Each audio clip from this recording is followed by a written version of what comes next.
Começando mais um podcast aqui da nossa F5 Estratégia. Bora falar de métricas. Como é que tá a análise de dados aí da sua empresa? Pois é, quem não tem dados não consegue metrificar e acaba jogando esse jogo sem saber para onde está indo. Planejamento, análise atual. A gente vai falar muito sobre análise de dados com ele, que é um grande especialista. Hoje lidera um time de profissionais que se dedicam a analisar dados para que empresas cresçam. Estamos recebendo hoje aqui no nosso podcast o Guilherme Tavares, CEO da Tocato, Grupo Tocato. Hoje com duas empresas. Está dividindo a apresentação aqui comigo, Elias Baptista, que é CEO do Grupo Prime, e a gente vai explorar um pouquinho mais esse mundo da análise de dados. Já se foi o tempo em que a gente botava na rua uma estratégia e vamos ver o que acontece. Hoje a análise está cada vez mais frequente.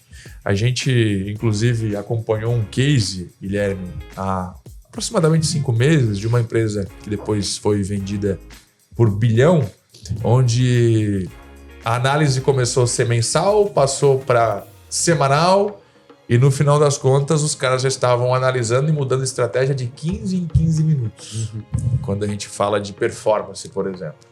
E essa foi considerada uma das principais estratégias para que a empresa depois virasse um business milionário. Então, pai de gêmeos conseguiu encaixar a agenda para estar com a gente. Vamos explorar essa conversa aqui com o Gui. Uma honra te receber aqui no nosso hub, na nossa sede, para falar de um assunto tão relevante, mas que ainda é negligenciado, né, por muitos empresários, que é a análise de dados. Vamos tentar trazer essa visão da importância de você estar baseado em dados e ter métricas mais claras se você quiser avançar. Legal, muito obrigado pelo convite. Vai ser um prazer sentar nessa mesa aqui com vocês, né, e compartilhar com os ouvintes do podcast um pouco mais a respeito de dados, um pouco mais também sobre como essa vida profissional também me levou a olhar para dados de uma maneira diferente, porque muita gente ainda negligencia, como você trouxe aqui na abertura do podcast. Eu tenho certeza que a gente vai colocar muita provocação aqui na mesa para os ouvintes e a expectativa é que eles saiam daqui falando: eu preciso olhar para os meus dados de uma maneira diferente. Porque principalmente num ano de calendário restrito, como a gente tem esse próximo ano, né, com vários eventos acontecendo, seja no eventos no esporte ou eventos políticos, a gente precisa ser cada vez mais sniper para crescer as nossas empresas. Boa. E a análise de dados ela é extremamente um pilar importante ou protagonismo para a gente poder fazer esse crescimento. Bom, a gente vai falar muito sobre empresas, né? Mas sim, hoje a gente está vendo muita análise de métrica, por exemplo, no esporte. Sem dúvida nenhuma. A galera virou uma febre, e que bom, né? Foco na saúde, a corrida, né? E agora a gente está falando de relógio, o cara que cronometra, tem que baixar tempo, enfim, começa a analisar métricas de batimento cardíaco, peso. Quer dizer, isso já está na vida particular das pessoas em alguns âmbitos também, né? A gente pode falar das métricas mais particulares da casa, né? Quanto é que eu recebo, quanto eu tenho que pagar. Mas hoje o foco de vocês está totalmente ligado a empresas, é isso? Ele é corporativo, mas como você trouxe, eu acho que todos os dados que são usados por uma corporação, ou até mesmo os dados usados pela inteligência artificial que a gente usa hoje, eles são reflexos de ações de comportamento humano, ou do comportamento de uma máquina. Então, no final do dia, mesmo que a gente fale, meus projetos, eles são corporativos, eles são para empresas, o cliente daquela empresa, em algum momento, vai ser uma pessoa física. Então, analisar comportamentos como esse de consumo, de peso, altura, ou até mesmo em empresas de esporte, é super essencial para que o negócio B2B funcione também. Perfeito. Vamos começar pelo cerne, assim, né? Quais são, dentro de uma empresa, quais são os pilares importantes de você ter boas estruturas de dados? Assim, a gente está falando... Eu sou do time comercial aqui, então a gente metrifica tudo, né? Número de ligação...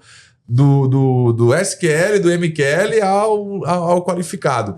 Mas dentro de uma empresa, onde estão os pilares principais que você tem que instalar literalmente estações de análise de dados para que essas informações se cruzem depois? Se você fizesse essa pergunta para mim, Fernando, há uns 3 anos, eu te diria que a gente teria que ter uma célula de inteligência, de estrutura de dados dentro das empresas. Tá. Só que dados está tão enraizado em todos os nossos processos corporativos hoje que é difícil de falar que vai ter um lugar específico que você precisa estruturar bem a sua análise de dados. Você vai ter que ter isso em toda a sua jornada. seja na jornada de captura de um lead, como você está trazendo aqui do SQL, MQL para qualificação, até mesmo no processo ali de conversão, da entrega daquele projeto, que já não está mais no comercial, está no time de delivery, de operações, e às vezes até lá para o pessoal do financeiro. Uma inadimplência que eu não posso mais vender para aquele tipo de perfil de cliente. Então, o dado hoje ele é muito vivo dentro das empresas. Então, dificilmente você vai ter uma célula única ou uma estrutura em lugares específicos para a jornada do dado ser linear ou ser lisa, vamos dizer assim, né? Ser lean. Então, o que a gente fala muito hoje é que a gente precisa começar a protagonizar o dado dentro da empresa. Porque todo mundo precisa ser viciado ou aficionado pelo dado. Não porque a gente vai deixar de ter o instinto também, porque a gente pode até depois falar um pouco sobre isso, sobre onde entra o instinto e o feeling, onde entra a análise de dados também, porque a gente sabe que isso enriquece, inclusive, a própria análise, mas dado hoje, ele convive dentro das empresas e ele precisa ser o sangue rodando dentro da empresa para todos os setores. A gente fala assim, mas onde é que eu vou olhar para análise de dados dentro de pessoas? A gente fala muito de People Analytics hoje, mas imagina 3 anos atrás, ninguém falava muito disso, né? Então, até em RH, até em DP hoje, tem muita estruturação de dados. Sabe um dado que a gente implementou aqui com ferramenta no time de CS, que mudou muito, assim, SLA de atendimento. Né? A performance da mensagem que chega ao tempo em que a gente demora para concluir aquele problema, né? Porque só a resposta já não serve mais, né? Não serve. Agora tem que ter tempo para a conclusão daquela demanda, né? E aí dentro desse quesito você tem o first reply, que é o tempo em que eu dou a primeira resposta. Hoje as pessoas não querem mais esperar por um primeiro atendimento. Mas você também tem pós a conclusão, que é o full resolution, você também tem que entender a qualidade da solução. Porque às vezes você fechou um ticket, mas na hora que você fechou o ticket, você entregou para o cliente só metade da solução. Ou ele ainda saiu com uma dor, ele saiu insatisfeito, né? Aí fala muito sobre o C7, que é o Customer Satisfaction dentro de atendimento, como também fala sobre NPS de produto e etc., de indicação de produto. Então, dado está em tudo. Isso tudo que nós estamos falando aqui é dado. O que a gente está gerando de conteúdo aqui é uma informação que vai gerar dado para alguém. Né? É verdade. A gente falava de NPS, agora já tem o C7. Então, as coisas vão se complementando, mais para a questão da qualidade também, né? Não só o número pelo número, né? Mas a qualidade em que aquilo gerou de Essa é uma dados, provocação, né? Que eu levo muito para os nossos clientes. Muito se disse há alguns anos atrás que o dado era um novo petróleo. E aí, por ser um novo petróleo, o ativo das empresas, todo mundo quer coletar tudo. Agora, se eu vou usar isso um dia, eu não sei. Aí veio o tal do Big Data. Por quê? Se começou a coletar tudo, rios de dinheiro para poder hospedar esses dados coletados, né? Só que eu tinha algum takeaway, eu tinha algum insight disso, saía alguma inteligência disso? Não saía. Então existe hoje o que a gente chama de data thinking, que vem um pouco do design thinking, que é o entender a origem do dado, mas se isso vai me dar algum tipo de inteligência. Se não vai me dar um tipo de inteligência, para que eu preciso coletar isso? E aí vou tentar tangibilizar isso para o público entender o raciocínio. Se eu sou uma empresa que vende para os Estados Unidos, por que eu preciso coletar quantas pessoas passam no SC401 porque o meu escritório é ali? Perfeito. Tem muita gente coletando esse tipo de informação que não vai dar insight nenhum. E só crescendo os big datas. Boa. E vindo nessa direção, os dados hoje, né, a forma com que você trabalha, juntando essas informações, é democrático ou ainda é um acesso mais nichado, com empresas maiores, enfim, ou a tecnologia, a própria inteligência artificial hoje facilitou para poder pulverizar um pouco mais o uso dessas ferramentas, enfim, em pequenas empresas, né? Eu gostaria de te responder que a gente é mais democrático, né? E que a inteligência artificial potencializou essa democracia. Mas, infelizmente, a realidade que a gente vê no mercado não é essa. Porque são custos muito altos ainda para fazer projetos onde você tem que... Imagina uma empresa que não tem orçamento para poder implementar um CRM ou um RP. Ela faz isso no caderninho, padarias ou empresas menores. Como que você vai fazer inteligência artificial, análise de dados em cima de documento que está sendo escrito? É mais difícil, né? Você vai fazer aquela análise mais humana ali, entendendo os números e pelo seu feeling de experiência de negócio. Então, infelizmente, a gente ainda sofre muito com a democracia de acesso à análise de dados, à estruturação de dados e até a própria inteligência artificial, porque tem muita gente achando que é ChatGPT, é Gemini, é chatbot. E tem gente que faz uma pergunta de bom dia para o ChatGPT só para ele responder bom dia e está queimando uma árvore para poder gerar esse processamento e não tem essa consciência. Então eu acho que a gente está muito longe ainda de viver essa plenitude da democracia. Mas estamos, sem dúvida nenhuma, a passos largos. A IA veio acelerar muito isso esse acesso. E esse monte de ferramentas, né? Eu vejo aqui, falando de F5, que a gente tem, eu acho que umas 40 ferramentas aqui, que a gente precisa integralizar tudo para conseguir extrair algum tipo de dados, né? Você consegue hoje, com a tua própria ferramenta ou com o teu processo lá, juntar essas informações, o papel principal é esse, junta... Ou você tem um pacote de ferramentas que você molda ao negócio para poder facilitar a tua própria execução nesse sentido? Não sei se eu consegui explicar bem. Sim, ficou claro.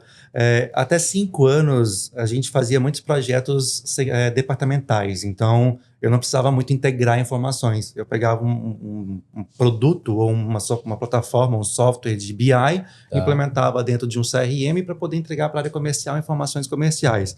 Só que o desafio da maturidade de dados ao longo desses 5 anos veio fazendo novas perguntas dentro dos projetos, e aí a gente andou nos últimos um ano e meio com o desafio da integração. Porque hoje eu não quero mais informação só sobre o comercial, eu quero informação sobre como esse dado que eu estou analisando no comercial impacta faturamento, impacta recrutamento, impacta outras frentes do meu negócio, que não necessariamente seja só aquele dado que eu estou analisando. Então, o grande desafio que a gente vive hoje nas empresas é integrar diferentes softwares. E o mais desafiador ainda é quando existem softwares legados.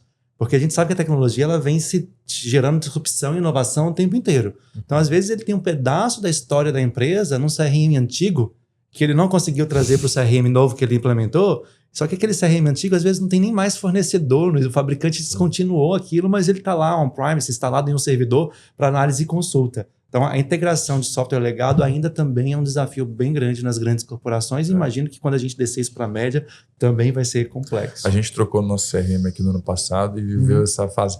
O que nós usávamos ainda está existente, mas para tu exportar os dados de um para o outro, rapaz, vou te falar, foi complexo, viu? Aí o medo de perder informação. Aí não vem com a mesma origem, aí não vem com a mesma... Olha, loucura. Eu queria que a gente voltasse um pouquinho na conversa agora. Eu queria depois avançar nas empresas que você tem, o Analisa BR, a própria Tocato, né? Mas eu queria entender, você começou aqui fora do ar falando pra gente que já trabalhou com marketing, por exemplo. Sim. Da onde que nasceu a tua vontade de olhar para o dado? Foi a partir das estratégias de marketing tu conseguir entender o que estava funcionando? Nasceu dali? De onde que nasceu essa vontade? Vamos voar uns anos aí para trás. Vamos. Tenho 43 anos, né? Então já experimentei muita coisa profissionalmente na minha vida. Mas eu sou o profissional que fez comunicação social como graduação, focado em publicidade e propaganda, que abri a minha primeira agência de marketing na época e falava para todo mundo que eu ia me aposentar sendo diretor de criação. Olha aí. Sempre foi o que eu mais gostei, que eu mais curti na época da faculdade. Só que aí, um certo dia, o bichinho do marketing me piscou. Sabe, foi lá, pegou e falou, não, existe estratégia por trás da comunicação, não é só a arte. Cada arte pode ser bela, pode entregar aquilo que a gente espera para o cliente se converter ou gerar algum tipo de demanda ou a necessidade seja de serviço ou produto, mas antes de um anúncio na televisão ou antes de um anúncio numa revista, alguém pensou na estratégia como um todo para que aquilo fosse mais um fato para cumprir a estratégia global, né? E aí, quando eu comecei a me debruçar dentro de marketing, eu percebi que eu era mais exatas do que humanas. E aí eu vou dando passinhos para trás, eu vou me lembrando que eu era melhor em matemática do que em português. Para fazer essa transição sabe? É interessante, hein? O cara muito. De humanas virar exatas. E eu falo até que foi uma sorte ou talvez até uma forma que Deus fez na minha vida para eu desenvolver o lado humano sem que eu necessariamente tivesse que desenvolver isso pós uma faculdade de exatas. Porque a gente sabe que para sentar em cadeiras que a gente senta hoje, a gente tem que ser bom em todas essas frentes, né? Exatas, humanas e tal. Então, como a exatas gera algo muito nato na minha vida, acho que a comunicação ali me trouxe o lado da humanidade, né? De olhar para o humano de uma maneira diferente e até entender comportamento do consumidor e etc. Que talvez se eu tivesse feito uma ciência da computação, sistema de informação, eu não teria desenvolvido isso no início da minha jornada profissional. E aí, quando eu entrei para marketing, eu comecei a trabalhar e olhar para a performance de resultado de campanhas. Perfeito. Só que nós estamos falando disso dos anos 90 e tantos, 2000, onde se fazia um anúncio de outdoor, você não tinha métrica para isso. E PDV. Né? Exato. Você fazia campanhas em televisão. Tudo offline? A sua métrica era Ibope.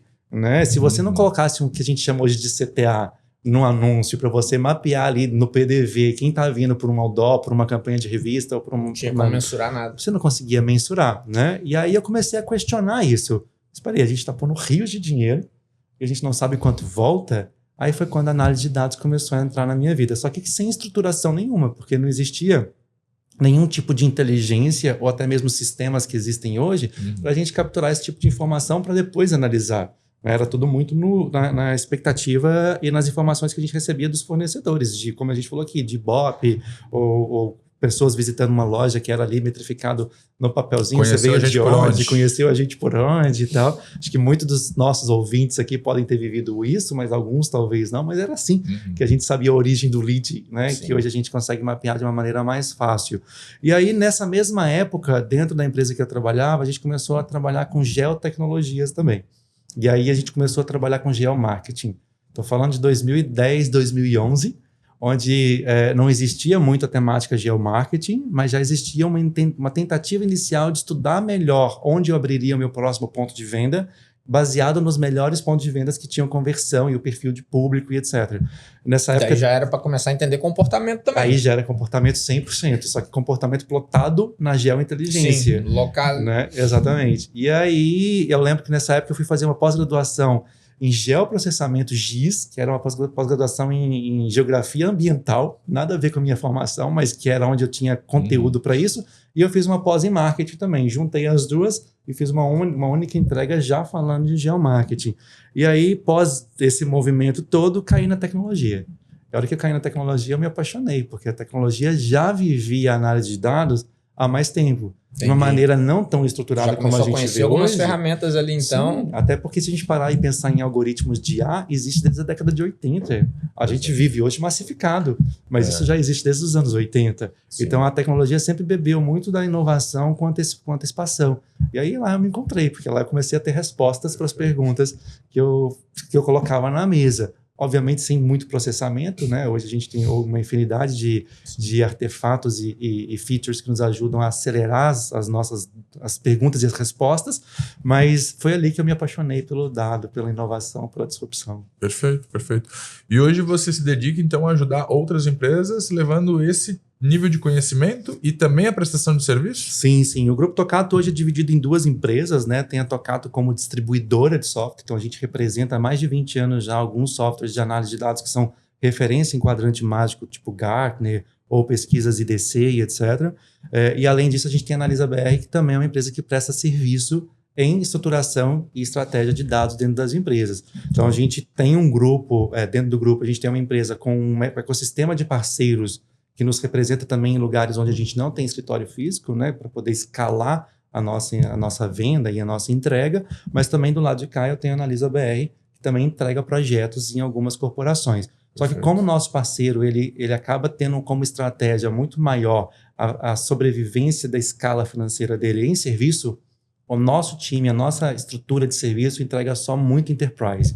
Então, a nossa operação hoje está muito focada nos grandes clientes, né? Clientes que têm realmente uma expressividade de projeto. Alguns exemplos? Sim, sem problema nenhum. Por exemplo, a gente tem JBS, a gente tem também na esfera governamental Casa Civil, Ministério da Economia, né? Eu também posso descer para escalas mais regionais, Angeloni. Eu falo isso muito, às vezes as pessoas acham que empresas enterprise são empresas que têm expressividade, né, nacional, até muitas vezes mundial. Mas não, às vezes você olha e faz um corte aqui para a nossa região, Angeloni é super referência no nosso mercado, mas não tem a expressividade nacional ainda, né? Muita gente conhece porque visita Santa Catarina, Paraná e Rio Grande do Sul, mas não compra desse cliente ou não é cliente desse fornecedor recorrentemente porque compra de um Carrefour que está lá em São Paulo ou compra de outras marcas que estão fora, né? Então esses são exemplos de clientes. Aí a gente vai a Boticário, eu vou a Cressol, que é cooperativa, então é uma infinidade de clientes e não tem uma indústria muito específica, porque como a gente falou lá atrás, o protagonismo de dados está em todas as empresas. Então, eu não tenho uma indústria que você fala assim, Guilherme, qual que é teu nicho? Você trabalha bem em qual tipo de indústria? A gente trabalha bem em estratégia de dados. Perfeito. Mas tem alguns dados específicos que vocês extraem, mesmo com nichos diversos? Sim, sim. Tem algo específico? A gente desenvolveu ao longo do tempo um framework próprio que a gente olha para o cliente primeiro departamentalmente, independente da indústria dele. Então, a gente já consegue implementar ali dados e análises comerciais, RH, marketing, operações, maquinário, indústria, supply chain, porque a gente sabe que são informações ou que são dados que todo mundo quer enxergar da sua operação. E aí depois a gente começa a fazer um corte para a indústria dele, entendendo até dados públicos de mercado que podem vir para dentro da estratégia, para conectar tudo isso e entregar para ele uma visão mais 360 das decisões. E a gente discutindo isso, no primeiro momento, acredita, vai levar um benefício para a empresa, para o empresário, mas na verdade esses dados depois são revertidos em ações que interferem ou que impactam o consumidor, né? Não tenho dúvidas disso. Me dá um exemplo, por exemplo, assim, de um dado que é analisado num supermercado, que depois de uma correção ou de uma mudança de rota afeta a nossa vida. Por exemplo, a mudança do produto na gôndola. Sim, isso sem dúvida nenhuma já é clássico, inclusive, né? Posicionamento de produto em gôndola, o quanto ele vende e os fabricantes de produtos que vão para o mercado hoje, eles quase que compram o seu espaço na gôndola para poder ter essa conversão e o giro de estoque mais rápido, né? Mas eu vou te dar um exemplo daquilo que é mais, talvez, diferente para o nosso público aqui, porque talvez não estejam ainda nas academias e nos casos de estudo. A gente tem um cliente que a gente fez um trabalho com ele para checkout, onde ele consegue mapear pelo CPF o perfil de consumo daquele cliente recorrente, e ele sabe exatamente se você precisa comprar um arroz ou não precisa comprar um arroz naquela sua visita. E se você não estiver levando um arroz e estiver no momento de compra de arroz, a menina do checkout vai te avisar: olha, eu acredito que o arroz na sua casa está faltando, porque você comprou a última vez tal período. Você precisa levar um arroz, não precisa? E aí, muitas vezes, isso converte em volta de gôndola, pega o produto e coloca no checkout. Sabe o que tem acontecido muito nas farmácias? Não sei se você pisca já lá, um alerta na tela? Na tela tipo, comportamento de compra. Normalmente exatamente. ela compra esse produto a cada 30 dias, já tem 45, ela não está levando. Exatamente. E a gente está indo além com esse cliente, o que é bem legal, porque é um cliente que aceita muito inovação e ideias diferentes, né? A gente agora está mandando, através de uma ação, analisando dados de ponto de venda com marketing, que eu estou falando da integração aqui agora, assim que o cliente sai do checkout, com a compra dele, o marketing analisa as melhores receitas com que ele levou para casa e já manda para ele uma sequência de books de receitas do que ele pode fazer com aquilo que ele comprou. Otimiza a vida do empresário, favorece o crescimento dele, mas a gente acaba sendo impactado de alguma forma. Sem dúvida. O exemplo da farmácia, né? Você chega na farmácia, eles imprimem uma tira de produtos que estão na promoção, mas que são alinhados com o teu perfil. Quase que numa estratégia de traqueamento ali, os caras entendem, né? O que faz sentido para o Elias, provavelmente pelo que o Elias já comprou, pelo registrado no CPF daquele. Exatamente. Daquele alguns até já usam hoje o aplicativo e você consegue ativar os seus descontos pelo perfil de compra, aquilo que você compra recorrente. E aí já estão indo para uma segunda estratégia, algumas empresas, né, do healthcare, que é você colocar produtos que são adicionais àquilo que é o seu comportamento em desconto em loja. Perfeito. Né? E o próximo passo que a gente já vê fora do Brasil, principalmente na última feira que teve agora na China de tecnologia e inovação, é o preço de gôndola mudar segundo a pessoa que está passando no corredor. Nossa. Agora imagina isso. É loucura, hein? Eu não sei nem como que as nossas legislações de consumidor vão comportar isso, né? Porque, pelo que eu entendo, a gente tem que ter preço... O Procon tem que deixar claro. Claro, mas já existe na China mercados fazendo isso. E você, com esse mundo de informação lá, né? Como que vocês estão olhando para o comportamento novo, né? Geração nova, que daqui a pouco vai estar assumindo esse papel, que eu acho que, pelo menos... Acho que tem níveis, né? De comportamento ali geracional.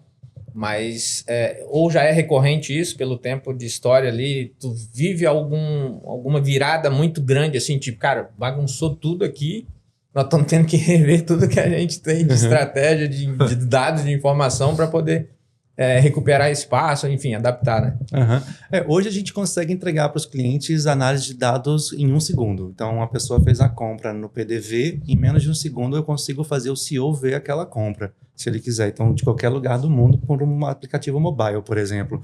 Então, eu acho que o acesso à informação rápida nos ajuda a corrigir essa rota sem tanto impacto quanto a gente imagina que pode ter nas mudanças geracionais, né? Mas a gente consegue ver muito cliente criando produtos novos, entendendo e estudando a mudança de comportamento do seu cliente, né? Ou para trazer clientes novos, mas ao mesmo tempo mantendo produtos antigos, Porque nós temos fidelizações com alguns produtos e algumas marcas que a gente compra há 20 anos, Sim. né? Então a gente quer continuar comprando essas marcas, né? Mas o cliente novo, pode até querer comprar aquela marca, mas um segundo produto daquela marca, uma terceira versão daquele produto. Então, Uma comunicação diferente. Com né, uma comunicação diferente, uma embalagem diferente, coisas nesse sentido, né? O que a gente vê muito hoje, de uma maneira geral, são as gerações mudando, mas a próxima geração sempre dando um passo para trás. O que eu quero dizer com isso?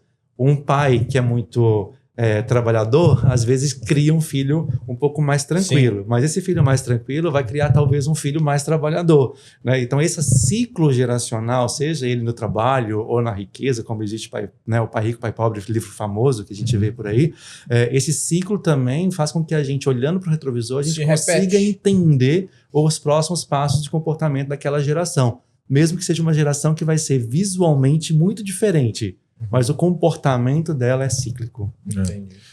E como tudo acaba no comportamento humano, né? Os números, eles revelam, na verdade, uma mudança de comportamento, e aí você pode criar ações para, de alguma forma, interferir nesse processo, né? O marketing, por exemplo, né? Levando consciência a determinado assunto, você consegue...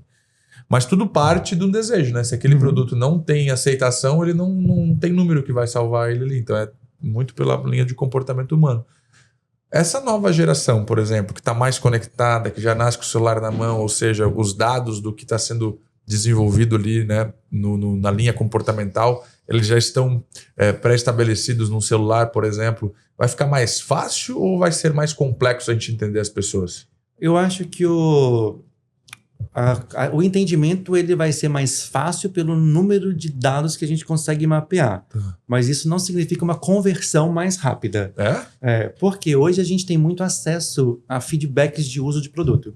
Então a geração nova hoje, ela antes de comprar algo por impulso, ela vai perguntar quem gostou, quem não gostou, na rede de amigos quem já tem. Essa pesquisa que antes não tinha, ela está facilitada hoje pela rápida resposta. Perfeito. Seja você fazendo uma pergunta na internet para uma inteligência artificial ou para os portais padrões de pesquisa que a gente conhece bem, ou seja, perguntando num grupo de amigos que estão buscando por aquele tipo de produto também. Então, a gente vai alongar um pouco a conversão, porque o cliente, a partir de um determinado momento, ele já vem mais buscando mais informações antes de converter, né? Mas, ao mesmo tempo, como eu tenho mais insumos de comportamento, eu vou conseguir traquear esse cliente mais fácil para garantir que, mesmo que seja uma jornada mais longa, eu consiga uma conversão ali no final. Olha que interessante. Acho que essa tua fala, ela vem de encontro ao movimento atual, né? A gente vê mais produção de conteúdo, mais explicação dos produtos,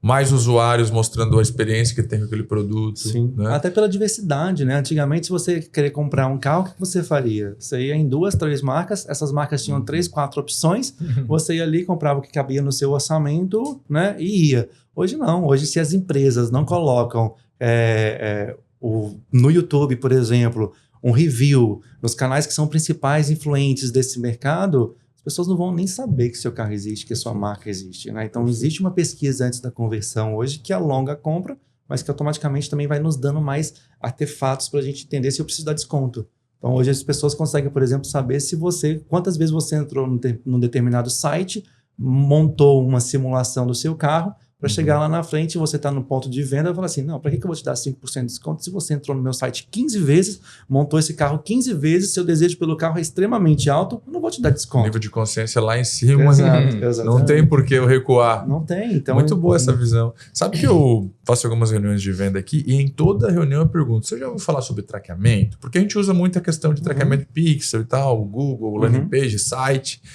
E, cara, 99% dos empresários não sabem a expressão traqueamento. Sim. Que é poder analisar os dados do comportamento do que está acontecendo na estrutura, aqui no nosso recorte, a estrutura digital do cara. Né?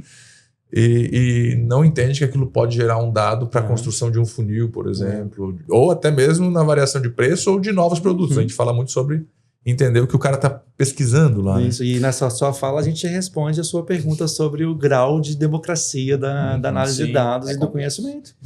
E fazendo um recorte também, Nesse ponto, né, em específico do traqueamento, que 99% nem imagina para que serve, ou já ouviu falar. Que existe.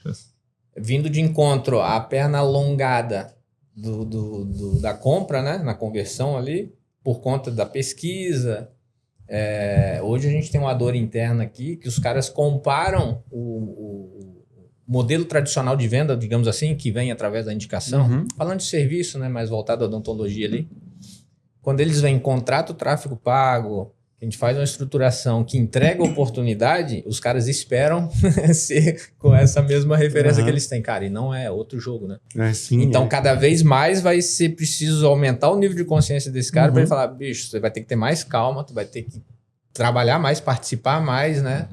Mais criar mais autoridade, entregar bastante conteúdo educacional, mostrar quanto tempo, o que tu já entregou, enfim. E é engraçado essa tua fala, se a gente faz recortes dessa mesma análise em indústrias que já avançaram bem em entender a importância da geração de conteúdo para gerar leads inbound marketing ou até mesmo outbound, e depois trabalhar aquele lead de uma maneira diferente na venda, porque você trabalha diferente o processo de venda, a gente vê que tem indústrias que já estão avançadas nisso, mas tem outras como odonto, direito, que elas vão viver um desafio muito grande, que é a conversão desse lead. Sim. Né? Porque é legal, é maravilhoso, eu entendi que eu gero conteúdo, que isso gera demanda, que está aqui na minha frente o lead pronto para eu poder atender. E a conversão, e agora? Mas como é que eu trabalho a conversão disso? É diferente, eu não estou acostumado com isso. Então é um nível de maturidade que a gente vai olhando, segundo outras indústrias que já viveram isso, né, há mais tempo, o que é o próximo desafio que eu vou ter que educar esse meu cliente. Né? Isso. Nós estamos com esse desafio. Nós estamos vivendo isso agora. Porque compara, né? Sim. O cara viveu, né? Ele teve uma vida inteira de leads, de clientes que chegaram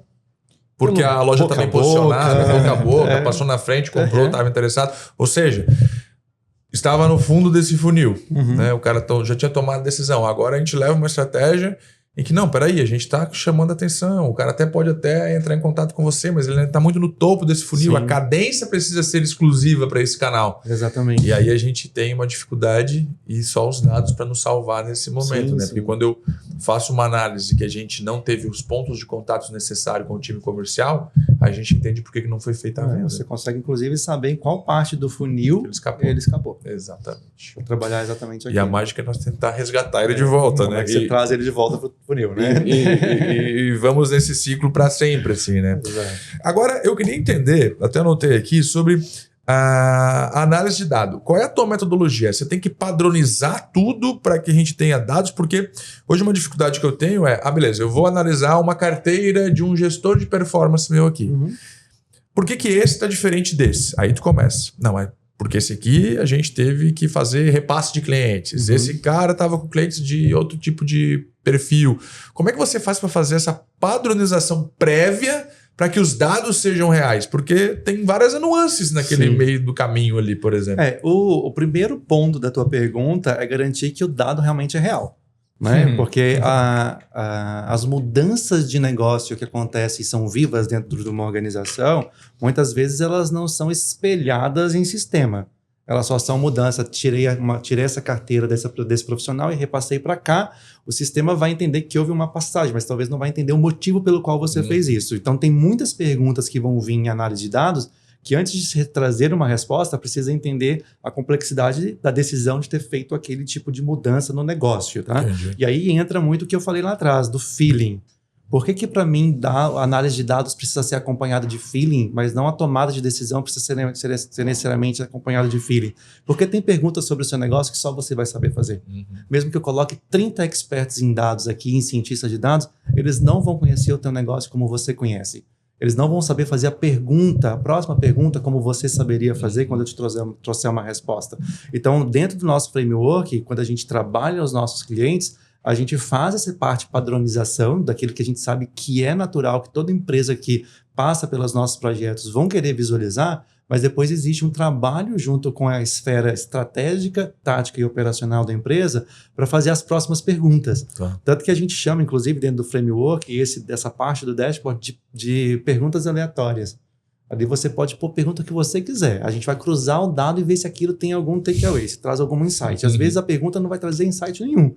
Ou às vezes só não trouxe insight porque eu não estou coletando dado. Então são respostas que a gente vai amadurecer no projeto para que você consiga ter tomada de decisões em cima disso dali para frente. Agora, a IA veio potencializar muito isso.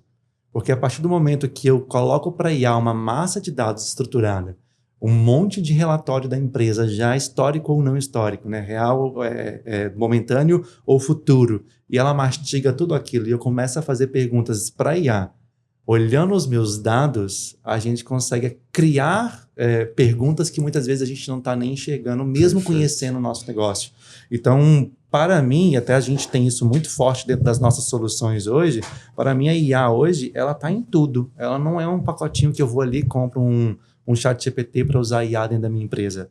Não, a gente tem que ter IA dentro do CRM, a gente tem que ter IA dentro do RP, a gente tem que ter IA dentro da plataforma de campanha de marketing, a gente tem que ter IA lá no produto que faz PDI do nosso time. A IA tem que estar dentro de tudo, porque ela que vai avançar em algumas coisas que a gente não está enxergando. Ela carrega histórico e o cruzamento é rápido. Isso, né? é muito mais fantástico. rápido. E ela não é criativa, né? Ela só analisa dados. Ela só analisa dados. É aquela história do copiloto, piloto e copiloto, isso, né? Eu vou lá, compro um chat GPT, eu dou os inputs, mas ela se demonstra eficaz mesmo quando você consegue estruturar uma automação de fato, né? Exatamente. Puxa de um lado, joga para o outro e aquilo cospe uma informação. São os agentes. E aí o sujeito é isso mesmo, ele usa o chat GPT, não, aqui tem IA, tá tudo certo. Sim. Tá tudo resolvido aqui. Já tem. Qual é a IA que você usa? Chat GPT. Tá? E ainda tem um ponto crítico que a gente não abordou aqui, mas acho que vale a pena trazer só a título de provocação para o público, o quanto a ausência de uma política de inteligência artificial pode estar colocando a minha empresa em vulnerabilidade. Porque a partir do momento que eu não estabeleço qual é o meu padrão de inteligência artificial a ser usado dentro da empresa e eu dou a liberdade para o colaborador usar qualquer uma, ele está subindo o seu relatório numa plataforma que você desconhece aonde isso vai ficar e se isso é público ou não. Dependendo da origem, do país de origem, não tem nenhum tipo de política de GPDR, né? Que é a nossa LGPD aqui, por exemplo. Então, o seu relatório de vendas, ou o seu relatório de performance, ou o seu relatório de margem, DRE, ou independente do que for sensível, pode estar público e você nem imagina, porque você não tem uma política de inteligência artificial na sua empresa. Sim, fantástico. Muito bom. E aí o dado, inclusive, pode ajudar um concorrente seu. Sem dúvida. É os novos desafios, né? São desafios modernos. Os seus dados acabam ajudando um concorrente seu. Muito, muito interessante essa visão. Muito interessante. Muito bom. Vamos falar de software, né? Hoje vocês entregam, você falou que entregam algumas soluções. Elas estão alinhadas mais ao quê? Assim, é mais ferramenta de BI? O que vocês hoje entregam? Hoje, a Tocato, há 2 anos, a gente lançou o que a gente chama de universo de dados. A gente entendeu que o dado ele é o protagonista nas empresas, né? Ele precisa permear tudo isso que a gente está falando aqui durante toda a gravação. Então, com essa visão, a gente entendeu que existem 10 pontos dentro de uma empresa que a gente precisa acelerar a maturidade para que ela possa ser orientada ou data-driven ou realmente baseada, tomadas de decisões baseadas em dados, né? E aí, dentro desse cenário, a gente tem tanto serviços quanto softwares que entregam esses 10 pontos dentro desse universo. E a gente chamou de universo porque, literalmente, são 10 planetas no framework e o Sol, que seria o centro, é o dado. A gente chama esse Sol de dado dentro dessa construção como um todo. Então, a Tocato hoje ela tem tantos serviços dentro desses 10 planetas, quanto ela também tem softwares que implementam isso. Então, eu posso te dizer que a gente tem software de análise de dados, mas eu tenho de integração, eu tenho de cybersecurity, eu tenho de data syncing, eu tenho diversos outros softwares que dentro do meu stack, ou seja, dentro do meu projeto inteiro, eu consigo entregar a estratégia completa para o cliente, do início ao fim. Independente se eu estou usando aqui no meio produto, serviço, se o produto é pago ou se é open source, porque não é mais sobre como eu entrego, é sobre o que eu estou entregando e qual a solução que eu estou te entregando com esse projeto. Porque o que eu devo comprar para entregar um projeto já frustrou muito as empresas. As empresas já colocaram rios de dinheiro para poder fazer análise de dados na época do B1, né? Eu estou falando dos anos 90, 2000, e não tiraram da frente nenhum tipo de estratégia. As empresas já colocaram rios de dinheiro em inteligência artificial e a gente vê as estatísticas do ano passado de que 92% dos projetos de IA foram frustrados, não entregaram nenhum tipo de insight. Então, a ideia aqui é muito mais entender como eu pego a dor que você tem hoje e te entrego uma solução independente dessa camada, do que necessariamente eu te falo assim, eu te vendo o produto A, B e C, e aí vai lá, implementa e toca que vai dar certo. Então você vende um universo Onde Isso. ali tem todas essas ferramentas. Exatamente. E evoluindo o nível de maturidade ou necessidade, tu já tem a ferramenta funcionando. Sim, Já exatamente. Tá... A gente vai trabalhando o cliente para que ele vá construindo esse stack, né? Essa estrutura toda de dados, para que estrategicamente ele possa falar a respeito Isso é disso. setor? Esses 10 pontos são setores dentro da companhia? Não. São, por exemplo, cybersecurity, que a gente chama mais de cyber resilience hoje, e tem um motivo para isso. É um dos planetas, análise de dados é outro planeta. Tá. É a jornada do dado dentro da empresa, que está ali. Perfeito. Desde a transformação digital, que seria o primeiro ponto, que é como a gente falou aqui, não adianta fazer análise de dados se eu estou com tudo isso em papelzinho, de padaria, né? Então, da transformação digital até o final, que é o que a gente chama de data syncing, que é poder entender a origem do meu dado, para que eu uso esse dado e se eu posso, inclusive, monetizar esse dado, que é um lugar que as pessoas ainda não estão enxergando. Mas existem muitos dados que são gerados e capturados pelas grandes empresas ou pequenas empresas ou médias empresas hoje, que elas não sabem como que ela pode comercializar esse dado. Eu estou falando de comercialização, não estou furando LGPD na minha fala não, tá? É como é que eu posso monetizar a inteligência que esse dado me traz para o meu próprio mercado. Vou dar um exemplo. Distribuidoras de periféricos do tipo Intelbras ou qualquer outra dessas. Eles têm pontos de vendas que precisam entender o que eu compro pro próximo ciclo de aquisição para dentro do meu ponto de venda. Se eu, Intelbras, entendo que o seu perfil de ponto de venda está geolocalizado em tal lugar, com tal perfil de cliente, e eu olho para toda a minha rede e faço esse cruzamento e te falo, não, peraí, ó, esse produto aqui, um tipo de ponto de venda localizado na mesma esfera de status, geografia, etc., que você vende 20% da receita dele e você nunca comprou, eu estou vendendo uma inteligência para o cara aumentar essa receita. Entendi. Só que as pessoas não estão monetizando isso. Entendi. Entendeu? Então a gente chega num lugar assim também dentro dessa esfera do universo. Eu queria te fazer uma pergunta. Como é que vende isso? Esse é o lado mais complexo. Como é que vende? Porque eu vendo estratégia de performance já é complexo. Sim. Eu falar pro cara como é que constrói um funil, que eu preciso de um CRM, às vezes é nesse nível, assim. Sim. Como é que você vende isso?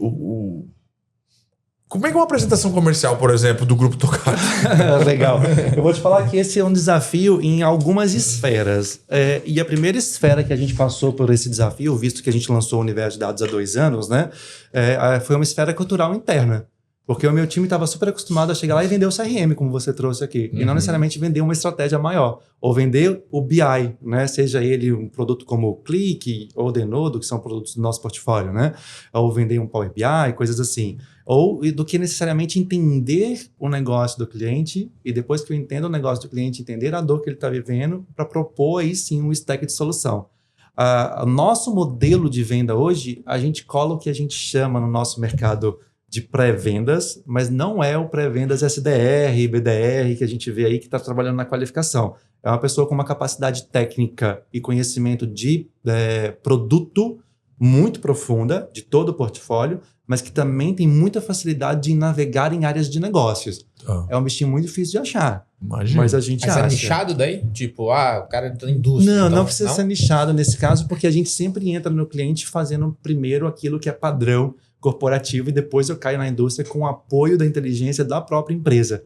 Que é ele que conhece bem o negócio, como a gente falou aqui atrás. Você entra pela janela que é mais conhecida. Que é mais conhecida, exatamente. Entendi. Aí depois a gente vai crescendo lá dentro. É uma espécie da droguinha, né? Você dá uma droguinha ali e depois aquilo vai... A demanda, a necessidade de dependência daquilo vai se tornando mais corporativa, né? Sim. Então sempre acaba entrando em operação tática para depois chegar na estratégia, no lado estratégico da empresa, né? Mas a nossa intenção é garantir que todos os nossos clientes tenham um protagonismo de dados na estratégia corporativa.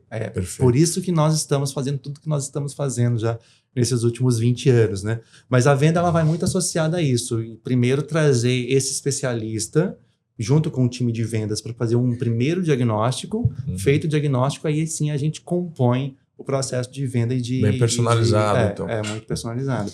Mas também o meu ticket médio já precisa disso, né? Então, já é algo que a gente fazia com o nosso cliente. É uma venda mais complexa. Não é uma venda que ele vai chegar ali, acessar converter num site, pagar com cartão de crédito corporativo e tá usando o produto. Não é assim. Então, e a geração de demanda? A geração de demanda ela é muito em eventos. O inbound marketing ele gera autoridade, ele me gera credibilidade, mas ele ainda me traz muito um perfil de cliente que vai consumir a minha educação, a minha área de treinamento, né? E aí, depois disso, eu posso gerar uma demanda dentro da empresa que aquela pessoa trabalha. Perfeito. Qual que é o cliente de acesso ali para ti? Tipo assim, cara, hoje o cara tem que faturar 1 milha, tem que estar minimamente estruturado, porque quando chega nesse nível já tá, né? Uhum, sim, Em algum sim. ponto. Talvez a maturidade da equipe não, Sim, porque é uma sim, transformação também diária aí, com Aham. inteligência e tudo mais, né? sim. Mas tipo, cara, essa empresa tá madura pra gente conseguir agregar valor e entregar Sim, resultado. por exemplo. mais do que tamanho de empresa e tamanho de faturamento, é o quanto ela já está transformada digitalmente, para a Tá. gente pensar nisso. Porque existem projetos que vão sair de 70, 80, 90 mil reais no ano, Uhum. a projetos que vão ser multimilionários, Tá. dependendo do que você quer trazer de Uhum. inteligência para dentro da sua empresa. Mas, sem dúvida nenhuma, os clientes que são maiores, com faturamento acima de 500 milhões, são clientes que adotam inovação antecipadamente, né? Sim. Os Setor early pra adopters isso. que a gente fala, né? Eles têm setores, inclusive, para isso, eles têm dentro do orçamento investimento separado para isso.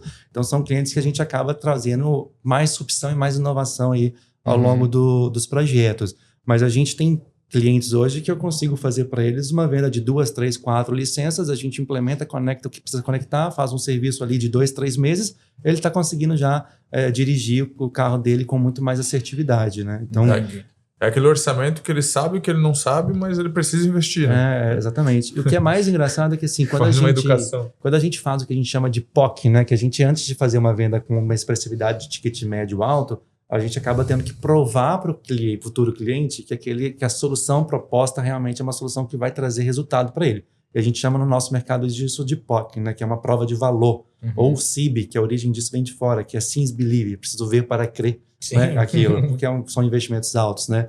Então, a gente tem casos de POCs que a gente implementou para o cliente ali em 2, 3 semanas, porque POC é uma coisa mais rápida, né? Não precisa ter tanta complexidade, que só o que eu entreguei para ele de resultado analítico e de inteligência na POC pagou o investimento quando ele mexeu em estoque, mexeu em estrutura e etc. Fez ajustes ali que já resultaram. Então, o ROI é muito na veia para quem entende o potencial da análise de dados. Perfeito. Entendi. Ainda nessa linha, naquela pegada de que as empresas vão evoluindo, fases, né? Uhum. Nessa primeira etapa eu me preocupo com isso.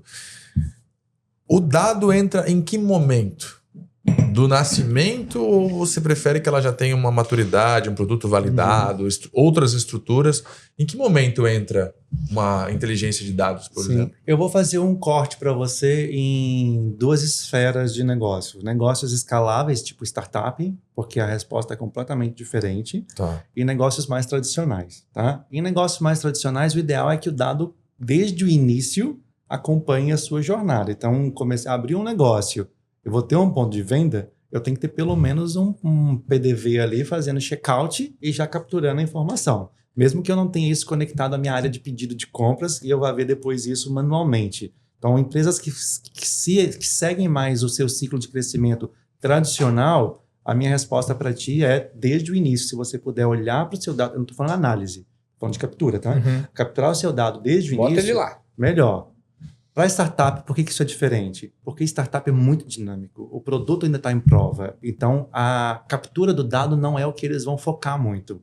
Eles vão focar muito mais na conversão, na escala de cliente, em como que eu gero conteúdo rico para poder ganhar credibilidade e isso gerar lead e, como consequência, gerar conversão.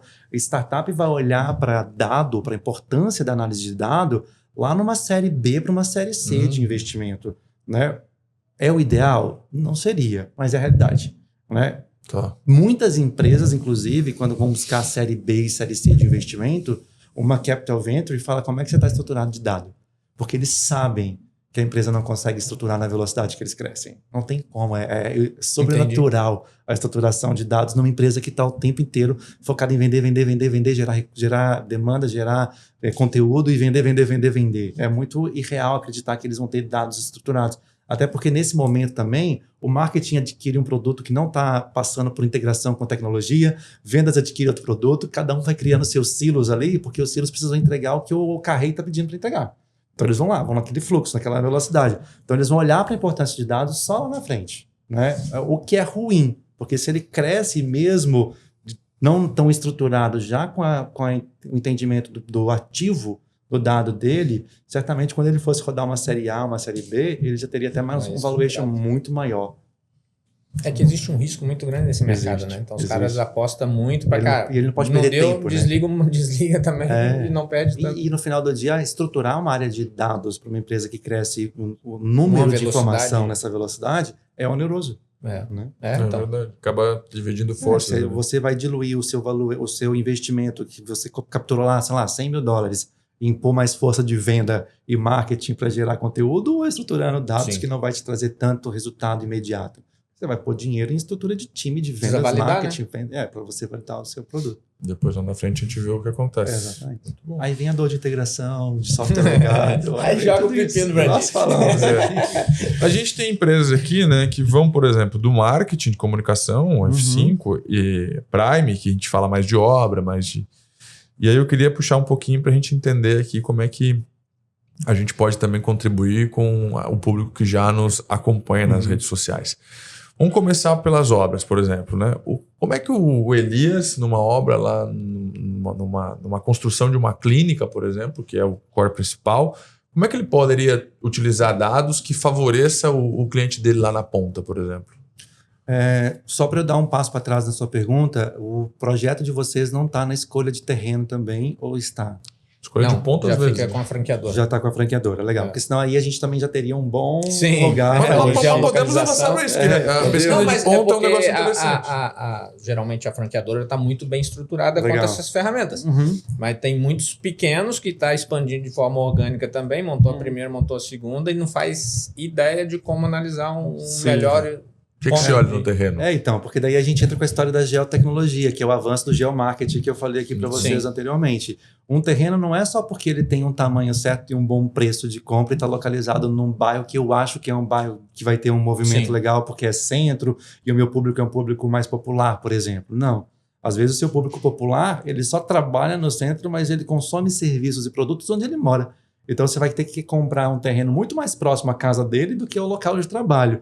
Então, fazer análise de dados entendendo essa inteligência é mais importante do que você ver se aquele terreno cabe ou não cabe no seu orçamento. É um exemplo do que poderia ter sendo feito, se é que talvez até já esteja sendo feito. Compatibilizar, né, o plano de negócio, tem um valor X de investimento, talvez aqui vai caber inicialmente um investimento maior, mas o retorno a curto prazo, ou médio prazo. E às vezes o próprio investimento é muito menor na compra de um terreno, porque um terreno muitas vezes num bairro popular ele é muito menos oneroso do que um terreno no centro da cidade. Até para um aluguel, por exemplo, né, de uma estrutura. Então, pensando no plano de negócios, a escolha do local, ela também precisa ser pensada não só na parte financeira, não só na viabilidade financeira, mas também como isso vai potencializar o meu resultado. É entender onde a pessoa compra. Onde a pessoa o fluxo de pessoas às vezes não significa finalização de compra. É o que eu falei lá no início. Não adianta nada eu mapear quantas pessoas passam na SC401 se o meu negócio é todo venda para o marketplace dos Estados Unidos.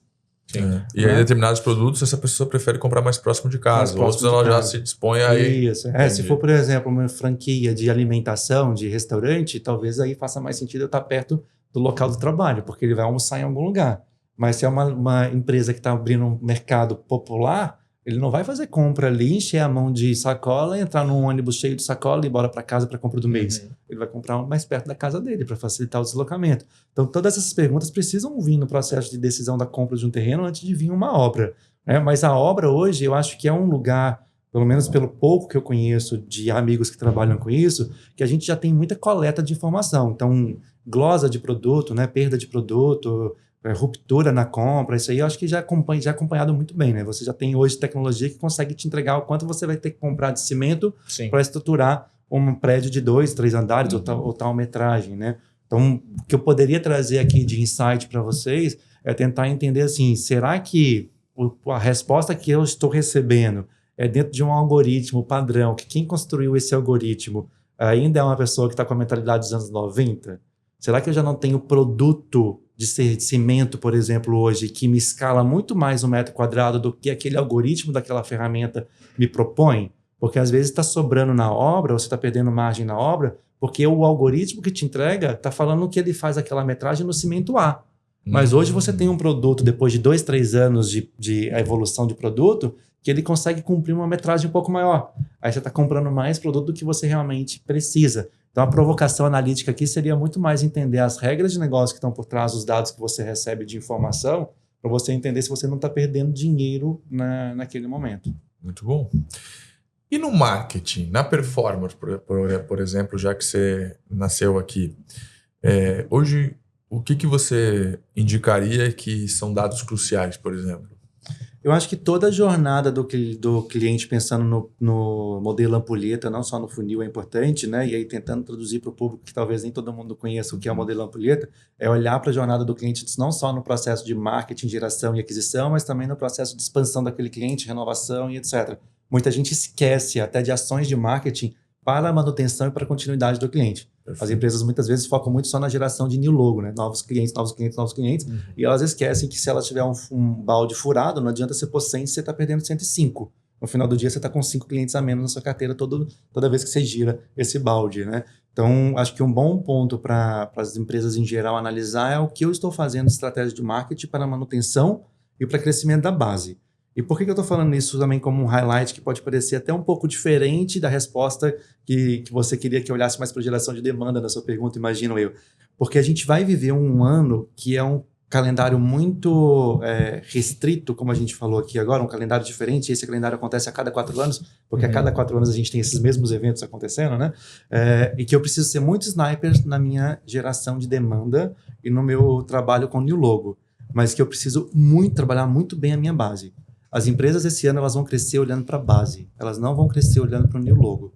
Por quê? Porque além do calendário que a gente tem uma esfera geopolítica acontecendo aí que faz as empresas ficarem um pouco mais inseguras em trazer algo novo para dentro da empresa. Mudanças. Então, por que eu falo que tem que ser sniper no new logo? Porque o new logo vai ser um lugar onde eu vou ter que dar um tiro e trazer o cliente. Eu não vou poder errar ali, né? Na estratégia de geração de demanda para o new logo. Mas o cliente que já me conhece, e sabe o valor que eu entrego para ele, ele é um cliente que ele tem dinheiro na mesa, desde que você saiba propor para ele crescimento da sua receita dentro dessa mesa. Então, a dica que eu poderia dar aqui para análise de dados para esse ano, especificamente para o time de marketing, pense em estratégias para manutenção, expansão e renovação dos seus clientes, olhando para a ótica de marketing. Não deixa isso só para CS, não deixa isso só para o time que é farmer, sabe? Deixa também para o time de marketing olhar para isso com carinho. Muito bom, muito bom. Comunicação, né? Sim. Muito pautada em educação. Também. Entregar uma solução ali real, né? Se tu for revisitar esse cliente, entender a dor, porque são ciclos também, né? Sim. Tu conserta uma coisa aqui, atrapalha outra ali. Sim. Às vezes geração de demanda não é o que ele precisa no momento. Ele está precisando contratar melhor, enfim. Sim. Eu vou dar um exemplo simples que eu vejo que as empresas não fazem e que pode ser eureka para muita gente. Mas, às vezes, você foi lá, vendeu uma estratégia de marketing para a área de marketing de uma empresa, aí 2, 3 meses depois, o champion seu saiu. As pessoas saem de uma empresa e vão para outra. Turnover acontece, é natural, é mercado. Só que você tem dentro da sua empresa alguma estratégia de reengajamento do novo? E se o novo nunca ouviu falar de inbound marketing e está entrando dentro da empresa porque ele é especialista no setor, mas ele precisa crescer na sua indústria, né? no que você entrega como serviço. Daqui a pouco, seu contrato de 12 meses foi... E ele vai falar assim, não, isso aqui eu nunca nem ouvi falar, tchau.